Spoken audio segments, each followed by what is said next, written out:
যার নামাজের পরিমাণ যত বেশি তার চেহারার সৌন্দর্য তত বেশি। অতএব আজকে আমি তো অনুরোধ করছি, তোমরা কিশোর যুবক ভাই, গান বাদ্য, গায়িকা, নর্তকী, গানের আসর, নায়িকা, নর্তকীর ছবি, এই হারাম নাচনেওয়ালি, এই বেহায়া বেপর্দা নারী দেখা ছেড়ে দাও। বলো ইনশাআল্লাহ, বলো না নওজোয়ান ইনশাআল্লাহ।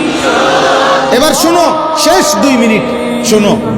হযরত আবু বকর সিদ্দিক রাদিয়াল্লাহু তাআলা আনহু বলছে, আল গিনা মাজামিরুশ শাইতান, গান বাদ্য শয়তানের যন্ত্র, শয়তানের বাদ্য।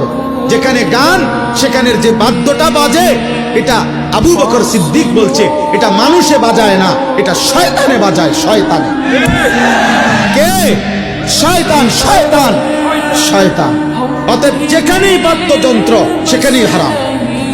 এটা ধর্মের নামে হোক, ভক্তির নামে হোক, মহব্বতের নামে হোক, যেই নামে হোক, বাদ্যযন্ত্র বাইজা ভক্তিমূলক গান হোক আর অভক্তিমূলক হোক, ভক্তিতে হুত্তালাক আর সিত্তিয়ালাক, হারাম, হারাম, হারাম। এটা হারাম, হারাম।